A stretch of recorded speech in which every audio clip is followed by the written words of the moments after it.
Obedeçam-lhes, para que eles cuidem de vocês com alegria, não com descontentamento. Caso contrário, isso não será proveitoso para vocês. Obrigado, Senhor, pela tua palavra, que sempre fala aos nossos corações. Obrigado porque o Senhor nos orienta através da mesma.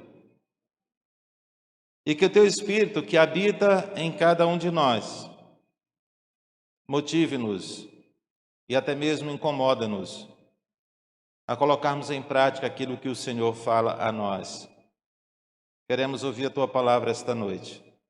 Fala aos nossos corações e usa teu servo como instrumento em tuas mãos. Oramos em nome de Jesus. Amém. Podeis assentar. Como queremos alcançar 2025?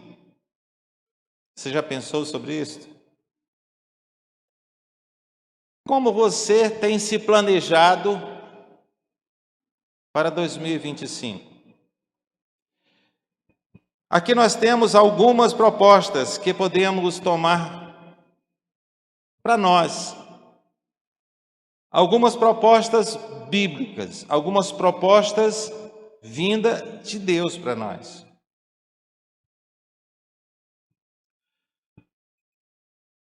A primeira coisa que nós precisamos é estabelecer alvos. O que nós queremos alcançar? Como nós pretendemos viver no ano de 2025? Alguns desejam comprar um carro, uma casa, fazer uma viagem, visitar alguém que talvez você há muito tempo não vê. De maneira que nós precisamos fazer planos, nós temos alvos na nossa vida. O que são alvos? São objetivos, metas. Na vida, normalmente, nós temos planos, nós temos alvos a alcançar, a queremos alcançar. O atirador, ele tem o seu alvo quando ele atira, ele não atira à toa. Ele quer acertar algum lugar, ele tem um alvo, tem uma meta.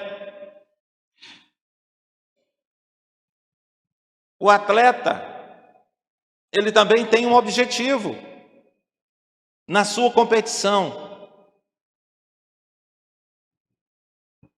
O estudante tem o seu alvo, chegar no final do ano aprovado.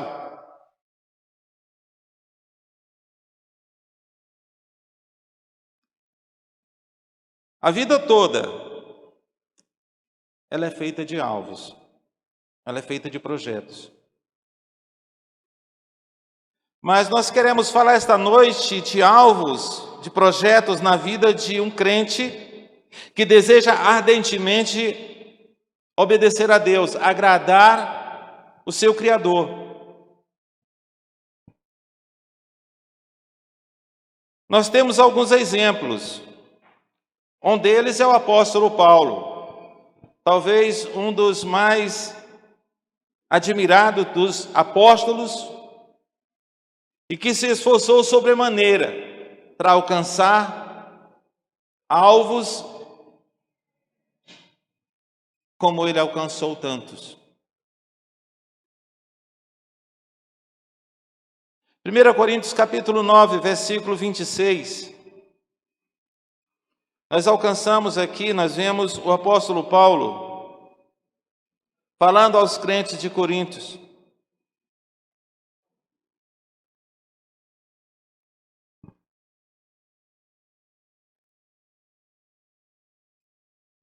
Eu quero ler a partir do versículo 25. 1 Coríntios, primeira carta de Paulo aos Coríntios, capítulo 9, do verso 25 ao 26.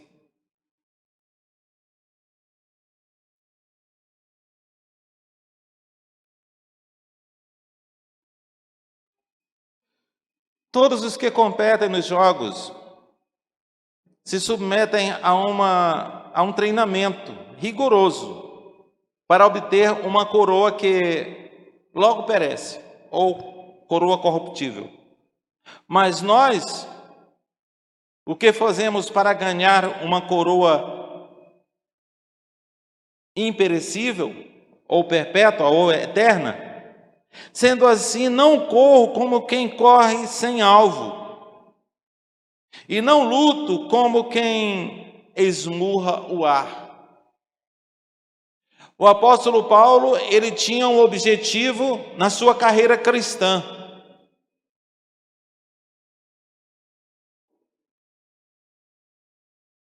Ainda em Filipenses capítulo 3, versículo 14.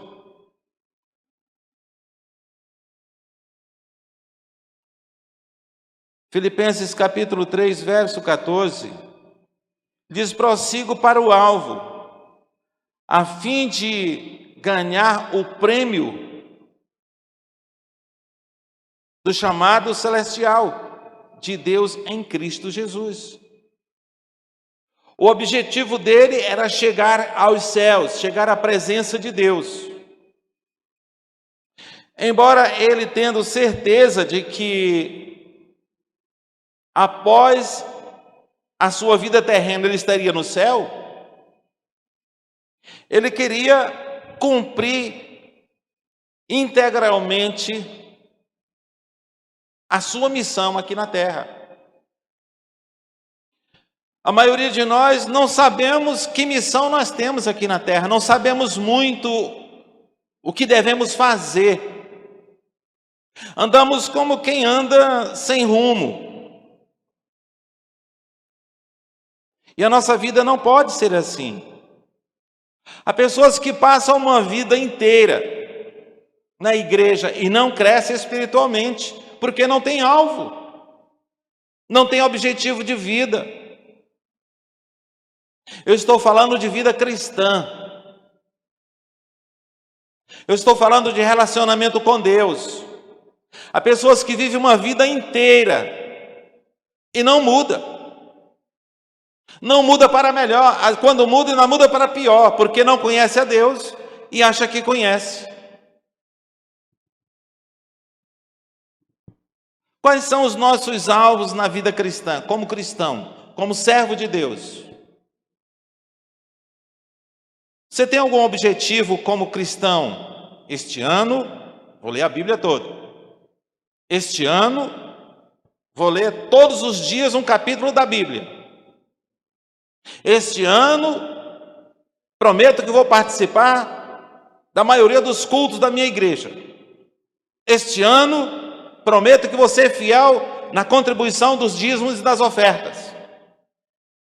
São alvos na vida cristã que agradam a Deus.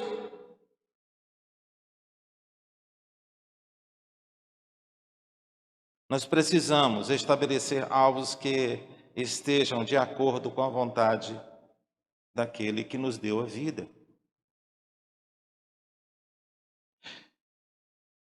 Nós estamos vivendo num tempo da autossatisfação, onde as pessoas fazem de tudo para aparecer, para chamar atenção para si. E principalmente em busca de conforto, porque para agradar a Deus requer sacrifício, e nós não gostamos de sacrifício. Para agradar a Deus, para fazer a vontade de Deus, requer disciplina, e nós não queremos. Porque disciplina requer sacrifício. O estudante precisa ter disciplina no seu estudo. O atleta precisa ter disciplina no seu treinamento. Mas o cristão, eu acho que nós pensamos que a vida cristã é relativa. Cada um vive do jeito que quer. Deus conhece o meu coração. Deus sabe da minha vontade. Sabe. Ninguém consegue enganar a Deus.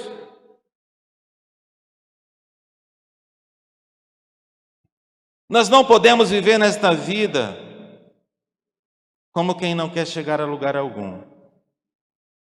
Nós temos um objetivo, claro. E precisamos nos esmerar para mostrar claramente que temos este objetivo. Como o apóstolo Paulo deixa bem claro que ele corre esta carreira para alcançar o prêmio da soberana vocação, a coroa da vida.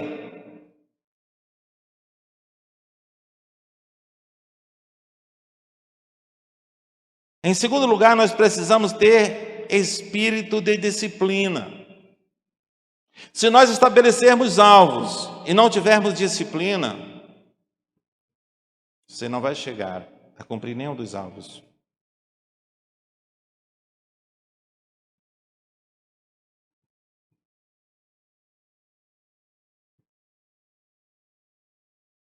Tudo que você quiser estabelecer como alvo em sua vida,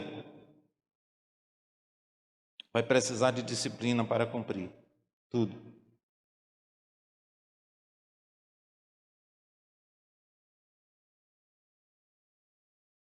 O estudante precisa estudar, não adianta só pedir oração.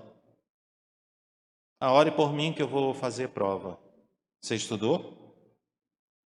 Não, pastor. Estudei não, mas eu quero passar. Não peça oração, pelo amor de Deus.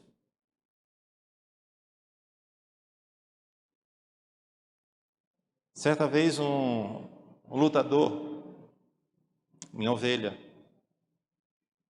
ele era lutador de jiu-jitsu e várias artes marciais.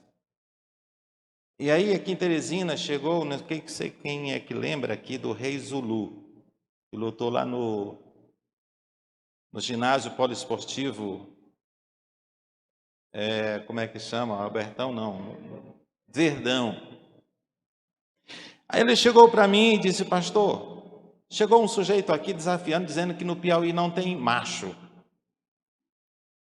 E eu me coloquei à disposição e vou bater nesse cabra. Eu peço que o senhor ore por mim. Eu digo: meu irmão, não peça não, porque eu acho que você deveria primeiramente ter conversado com Deus antes de aceitar esse desafio. Para a gente ser macho, para a gente ser homem, não precisamos provar nada para ninguém. Pois eu vou assim mesmo, pastor. Vá sem as minhas orações. E Deus tem misericórdia de você. Mas qual é o seu objetivo mesmo? É só mostrar que você é macho, que tem macho no Piauí? Pastor, eu vou fazer isso para mostrar para ele que aqui no Piauí tem macho. E foi, e ganhou a luta. Ele ganhou do Rei Zulu. O que aconteceu?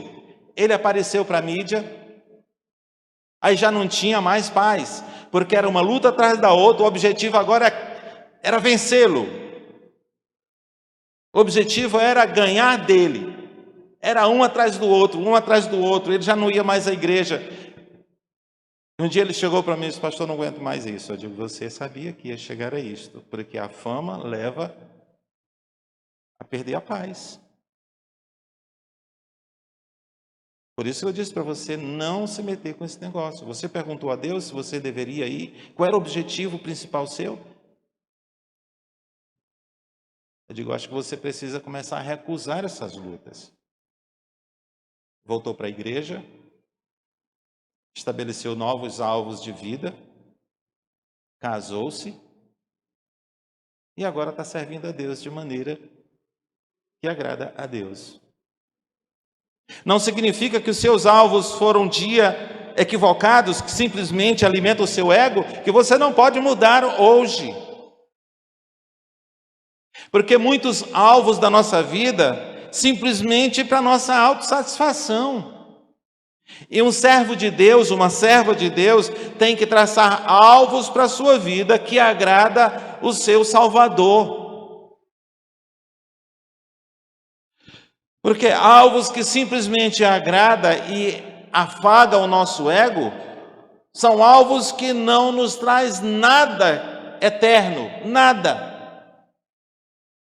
Aqui mesmo passa, e às vezes só traz prejuízo e dor de cabeça. E não somente para quem traça alvos errados, alvos que afagam o seu ego, mas traz problemas para quem lhe ama também.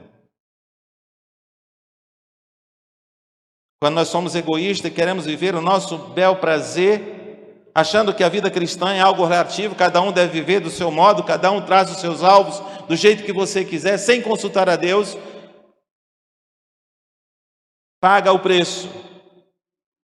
Não só quem faz isto, mas os seus entes queridos também sofrerão. Porque acho que o maior sofrimento é a gente ver alguém que nós amamos sofrendo sem você poder fazer nada.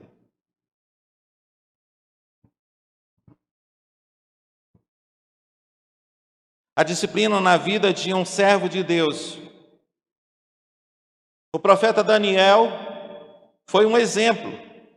Ele poderia desfrutar da melhor comida, ele poderia desfrutar das melhores companhias, ele poderia ter uma nova identidade, lhe deram um novo nome.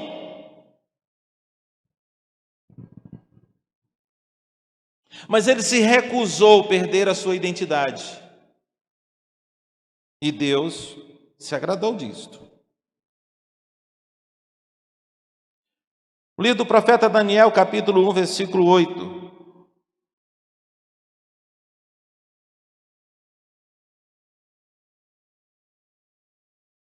Quero ler somente o versículo 8.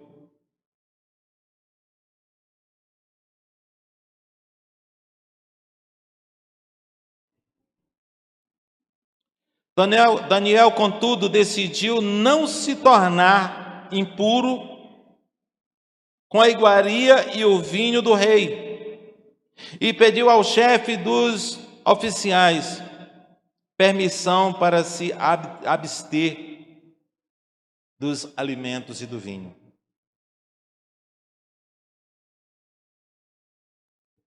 Ele poderia desfrutar da presença ou da companhia do rei, sentando à mesa do rei. Ele era um jovem temente a Deus, então não tem idade para você fazer planos que agradam a Deus. Ah, não, porque fulano é muito novo, é adolescente, é jovem, temos que compreender. Gente, a palavra de Deus fala de igual modo para o novo, para o velho, para a criança, para o adulto. Se tem juízo, observa o que Deus fala. O novo ano está chegando. Precisamos traçar planos, projetos que agradam a Deus, se nós quisermos de fato crescermos espiritualmente, se nós quisermos de fato agradar o coração daquele que é o nosso Criador e nosso Salvador.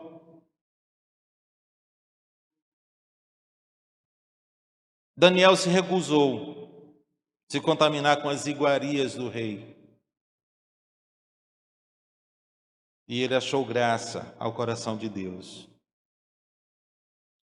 O apóstolo Paulo também tem como exemplo isso. 1 Coríntios capítulo 9, versículo 25.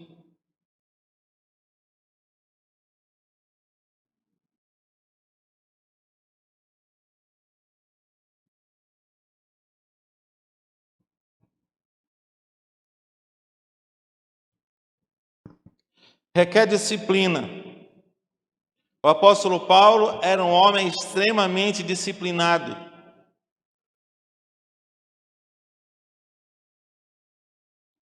Todos os que competem nos jogos se submetem a um treinamento rigoroso para obter uma coroa que logo perece.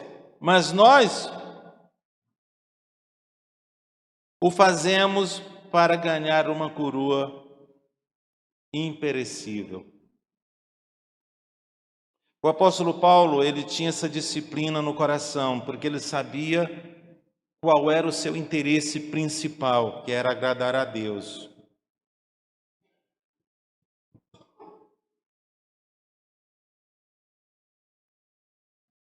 Nós estamos vivendo num mundo onde o egoísmo tem campeado na vida dos cristãos.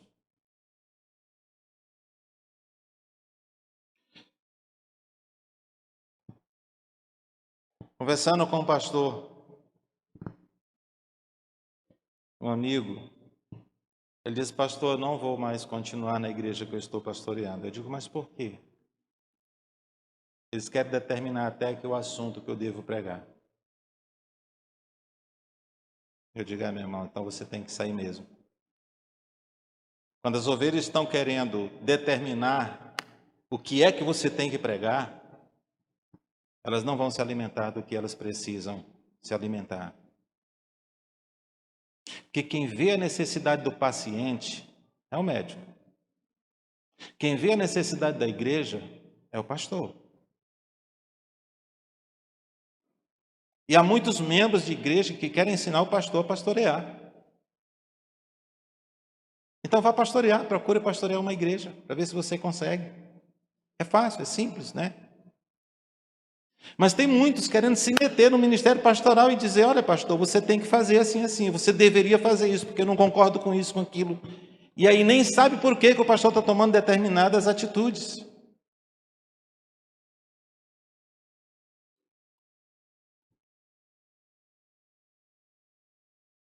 A palavra de Deus é muito clara quanto ao que devemos fazer para agradar a Deus.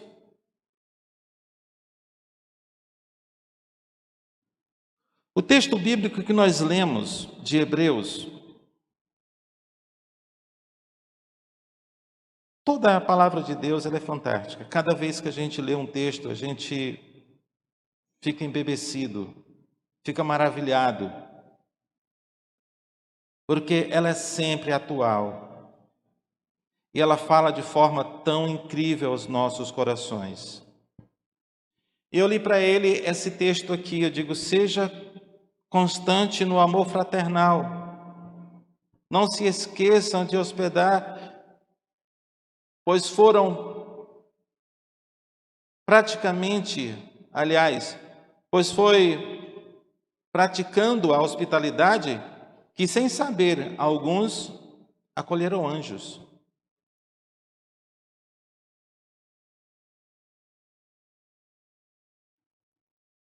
E aí fala do casamento, fala: conservem-se livre do amor ao dinheiro. Mas a partir do versículo 6, esse texto bíblico de Hebreus, capítulo 13, diz assim: é assim, podemos dizer com confiança: o Senhor é o meu ajudador, não temerei. O que me poderá fazer o homem? E aí no versículo 7, eles lembrem-se dos seus líderes espirituais, que transmitem a palavra de Deus a vocês. Observem bem o resultado do estilo de vida deles e imitem a sua fé. E lá para o versículo 17, já fala: obedeçam aos seus líderes e sejam submissos a eles, pois eles cuidam de vocês como quem deve prestar conta. Obedeçam-lhes para que eles cuidem de vocês com alegria e não gemendo, não com descontentamento. A tradução que diz assim: caso contrário, isso não será proveitoso para você.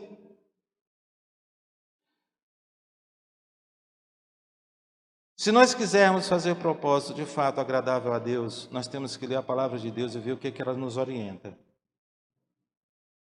E é por isso que 2025 nós precisamos, com muito mais esforço e disciplina, conhecer a Escritura Sagrada. E a vida cristã ela não é relativa. Ela tem uma carta onde mostra o que devemos fazer. E a vida cristã ela é feita de disciplina, na leitura da Bíblia, na prática da oração. E é por isso que a maioria dos crentes não tem vida de oração, irmã Nalva.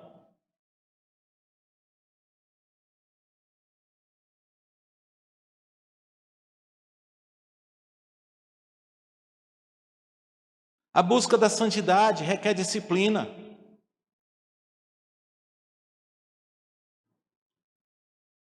Para que nós busquemos a santidade, muitas vezes nós temos que suprimir a nossa, muitas vezes não sempre, temos que suprimir a nossa vontade para que a vontade de Deus prevaleça em nossas vidas. Para buscar a santidade é necessário isto, e isso requer disciplina. Disciplina na prática do jejum. O jejum não é só ficar sem comer.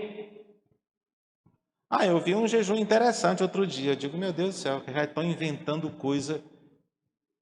Jejum de rede social. Brincadeira. Não, vou fazer um jejum de novela. Cria vergonha. Que sacrifício. O jejum é para demonstrar que nem a comida é mais importante do que o nosso relacionamento com Deus. E por isso que o jejum é sempre se abster do comer. Isto é jejum. Eu vou fazer um jejum de celular hoje. Vou deixar meu celular, não vou pegar nele. Você não vê na Bíblia isto. O jejum é de comida, de alimento, aquilo que é primordial para o nosso corpo, aquilo que é mais importante para nós nesta vida. Se você não comer, você morre. Se você não beber, você morre.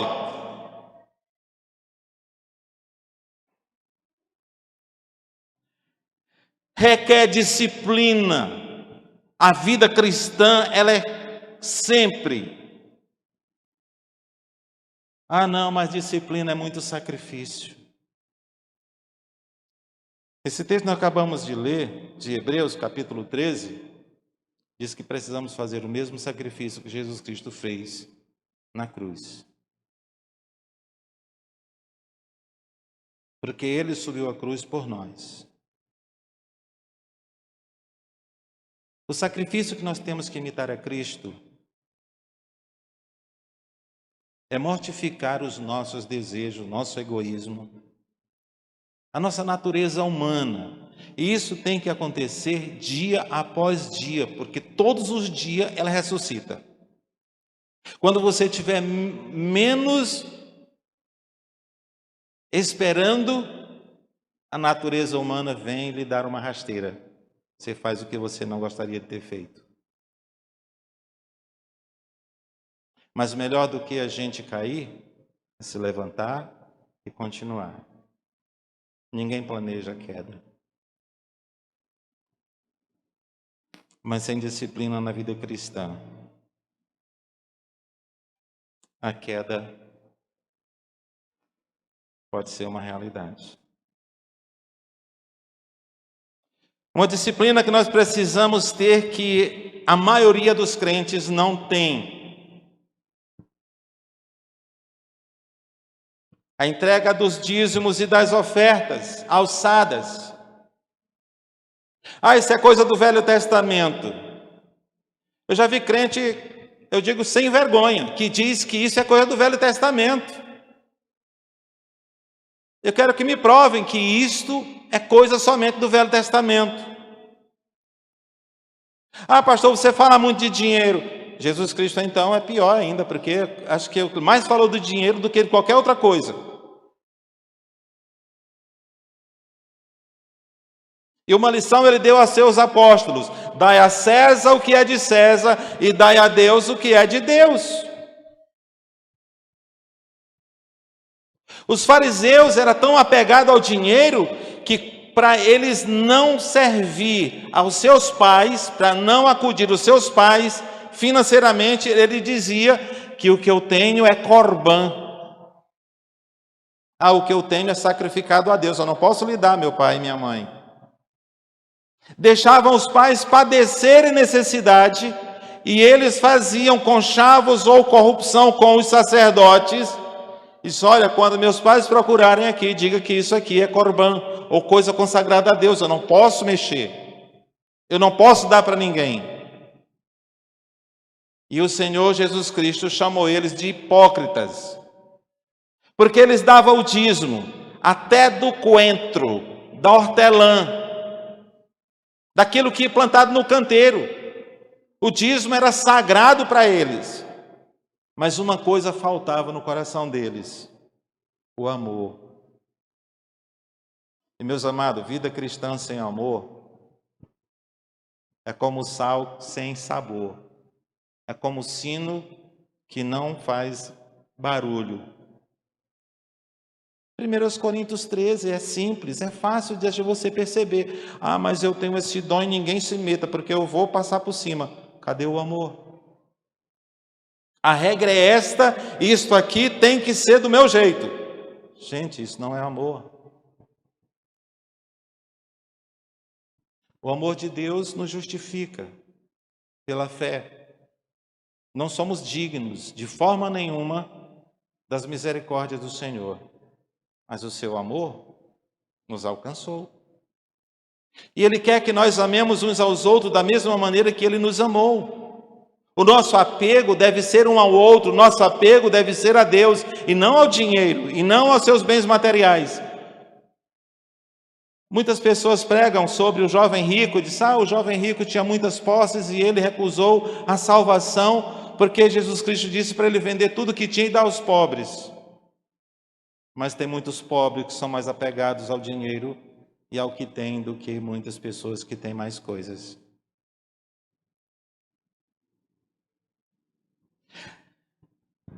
Até na entrega do dízimo nós precisamos ter disciplina. Há muitos crentes que fazem planos para que no próximo ano eu vou ser dizimista, fiel todos os anos. Só entrega o primeiro mês e esquece os outros.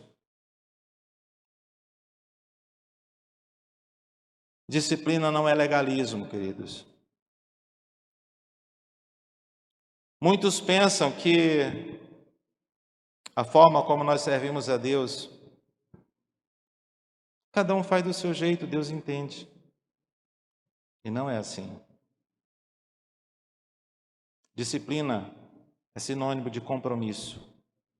É levar a sério a vida cristã. É levar a sério a Deus. É não brincar com Deus. Muitos de nós vivemos como se Deus não observasse o que nós fazemos e o que nós pretendemos fazer.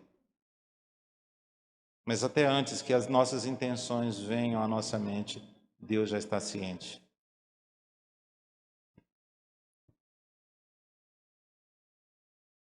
A disciplina é o caminho para o crescimento cristão e a maturidade.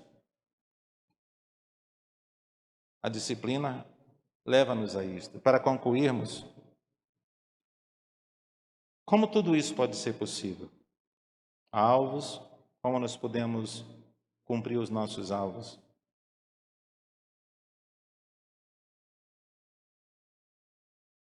Como nós podemos ter disciplina na leitura, na oração, na santidade, no jejum, na cooperação para que a igreja tenha o sustento? Como nós podemos fazer tudo isso?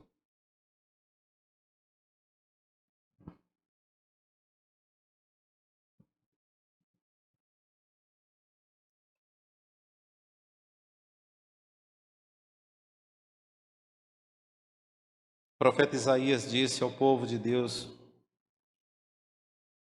quando estavam próximos, ou seja, estavam temendo seus inimigos, ele disse, não temam, ou seja, não tenham medo, pois estou com vocês.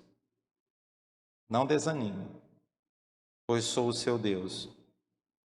Eu o fortalecerei e o ajudarei. Com minha vitória, com a minha vitoriosa mão direita o sustentarei. Nós precisamos depender de Deus e confiar nele.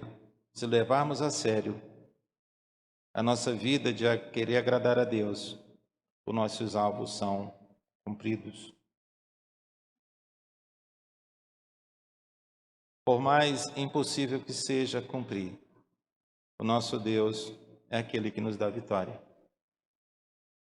O povo de Deus aqui, quando o profeta Isaías falou isto, eles já estavam voltando do cativeiro.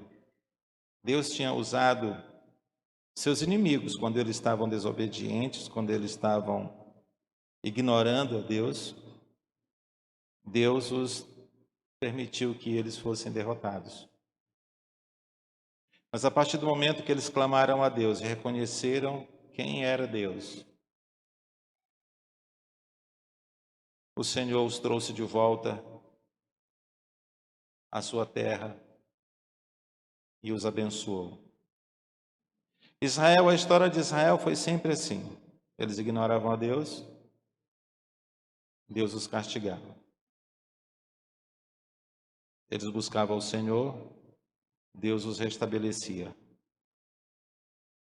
E hoje, eu estava assistindo Israel com a Aline, eles estão celebrando o dia dos milagres. Porque eles veem quantos milagres Deus fez em Israel. Cada vez que Israel foi desobediente a Deus, Deus fez milagre em Israel. E esse Deus que fez milagre em Israel, continua a fazer hoje em meio ao seu povo. Confiança não é só acreditar. Confiança é se comprometer. E quando nos comprometemos com os ensinamentos do Senhor, Ele nos concede vitória diante daquilo que precisamos ou daquilo que nós temos como alvo de vida. Então, 2025 pode ser, por mais que seja previsto dificuldade no Brasil, Deus tem milagres para nós. Planeje 2025. Honre o seu Deus e você verá o que Ele é capaz de fazer. Que Deus nos abençoe. Todo-Poderoso Deus, agradecemos-te por cada um que o Senhor trouxe à tua casa esta noite. Guarda-nos da nossa natureza humana, Pai. Que o teu Espírito Santo reine plenamente em nós. Que a tua vontade tome total controle da nossa vida. Dá-nos sabedoria de como nós podemos mortificar a nossa natureza humana, permitindo que o teu Espírito Santo controle a nossa vida todos os dias. Nós te louvamos, pois o Senhor é nosso Deus. Abre nossos olhos espirituais, ó Deus, não somente para vermos os teus feitos, mas para nós vermos o que precisamos fazer. Guarda-nos, protege-nos e dá-nos um coração pronto a te obedecer, para que a tua igreja cresça em santidade, para que a tua igreja tenha o propósito de 2025 seja surpreendente para cada um de nós, de maneira positiva, que o Senhor guarde-nos dos nossos valores, mas que os teus valores, da palavra que contém na palavra do Senhor, seja o nosso propósito de vida. Ajuda-nos a crescermos dia a dia na tua presença, para a glória do Senhor. Abençoa cada um, Pai. Que a tua palavra seja realidade em nossas vidas. Oramos no nome de Jesus. Amém.